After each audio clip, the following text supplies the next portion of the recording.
Ada 4 poin penting yang harus diperhatikan untuk data PTK di Dapodik, baik formal maupun non formal. Karena 4 poin ini akan menjadi acuan data untuk kebaikan kedepannya. Ingin tahu apa saja 4 poin itu? Simak terus video ini hingga selesai ya teman. Halo teman, kembali lagi di channel Sobat Dimas, dan kita akan membahas masalah 4 poin yang harus diperhatikan oleh teman-teman operator ataupun PTK. Karena ini nanti untuk PTK baik formal maupun non formal akan bisa mendaftar sebagai ASN yaitu P3K apabila memenuhi kriteria-kriteria yang sudah ditentukan. Kemudian bagi teman-teman di sini ada 4 poin yang harus teman-teman perhatikan. Untuk poin pertama, untuk data PTK terutama yang induk, baik induk PKBM maupun induk sekolah formal, ini harus benar-benar valid. Karena apa? Apabila statusnya induk, otomatis adalah pengangkatan dari yayasan. Dan untuk penginputan data PTK ini melalui operator yayasan. Karena untuk penambahan PTK bukan lewat dinas selain negeri, karena untuk swasta melalui operator yayasan. Di sini datanya harus bisa diisi lengkap dan sesuai dengan keadaan PTK tersebut. Kedua, teman-teman apabila sudah masuk di Dapodik untuk data PTK-nya, yang harus dilakukan adalah pemutakhiran data PTK, yaitu pengisian data umum dan juga pengisian data rinci, mulai dari status pendidikannya, mulai SD hingga S1, kemudian kompetensinya, kemudian riwayat karir gurunya. Ini harus diisi sesuai keadaan datanya. Kemudian untuk penambahan riwayat pendidikan khusus S1 ini melalui akun PTK masing-masing yang bisa ditambahkan langsung oleh PTK tersebut melalui login SSO ptk.datadik.kemdikbud.go.id. Apabila sudah dibuatkan akun oleh operator, nanti PTK bisa login menggunakan akun itu. Kemudian apabila sudah terdata pada PTK Datadik, yang dilakukan selanjutnya adalah mengaktifkan SIM GTK-nya. Karena apabila belum diaktifkan akan muncul tanda silang dan harus bisa checklist hijau.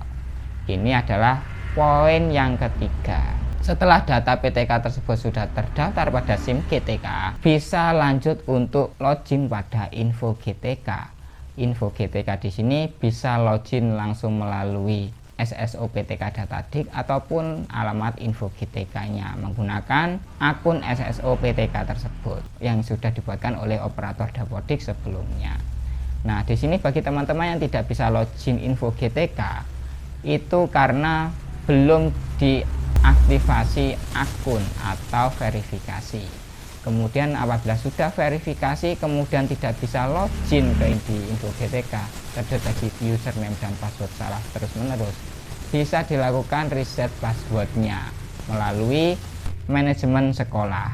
Jadi bagi teman-teman bisa lakukan untuk mengupdate password. Jadi bisa diupdate terlebih dahulu. Apabila PTK tersebut bisa login melalui SSO PTK, nanti bisa klik untuk login info GTK pada menu biodata. Jadi nanti bisa teman-teman lakukan. Apabila bisa login langsung, otomatis bisa mengakses info GTK dan bisa melihat data-data apa saja yang perlu kesesuaian datanya. Dan tidak kalah penting yaitu adalah verbal ijazah.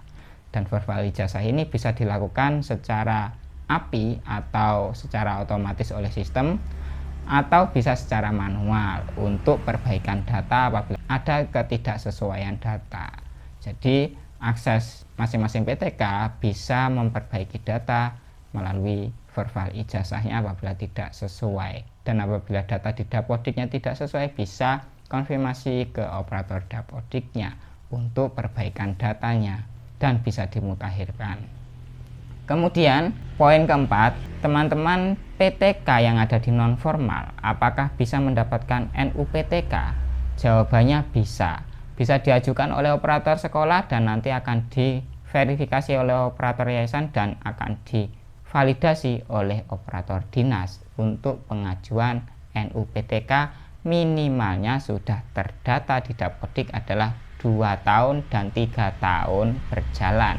Jadi lebih enaknya 3 tahun sudah aktif di Dapodik, 3 tahun ajaran bisa diajukan untuk penerbitan NUPTK.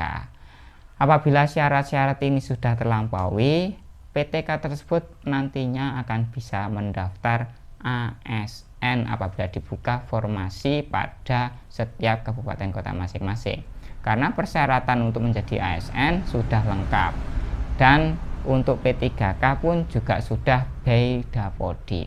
Yang penting apa persyaratannya? Memiliki NUPTK dan datanya valid. Seperti itu ya teman-teman. Kemudian apabila teman-teman sudah memiliki akun Belajar ID, bisa untuk mengaktifkan akun Belajar ID-nya dan ditautkan pada SIM GTK-nya. Karena apa? Akun Belajar ID ini digunakan untuk login PMM.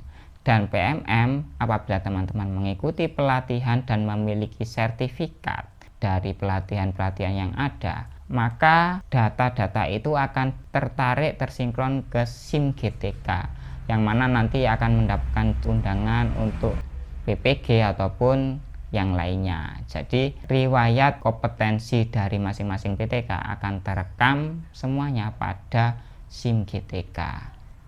Itu ya teman-teman. Jadi harap perhatikan untuk data masing-masing PTK, terutama operator Dapodik di PKBM.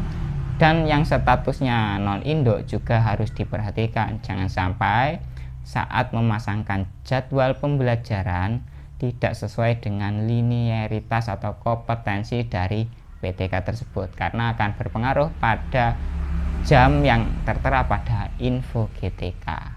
Seperti itu ya teman-teman. Jadi harap diperhatikan untuk data PTK, terutama yang non-induk. Jangan sampai ada di 2 submikal yang sama-sama induk. Seperti itu ya teman-teman.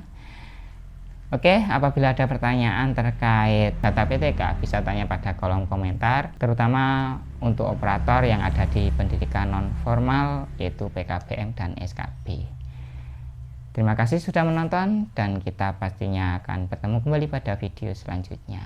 Terakhir kali saya ucapkan salam satu data, salam operator hebat dan salam sehat bagi kita semuanya. Terima kasih. Ada informasi bagi teman-teman bahwa channel ini juga sudah aktif fitur member atau fitur gabung, yang mana teman-teman bisa ikuti member untuk channel ini, karena teman-teman nanti akan mendapatkan akses untuk konsultasi bagi teman-teman yang sudah menjadi member dan akan mendapatkan kelebihan-kelebihan menjadi member channel ini. Terima kasih.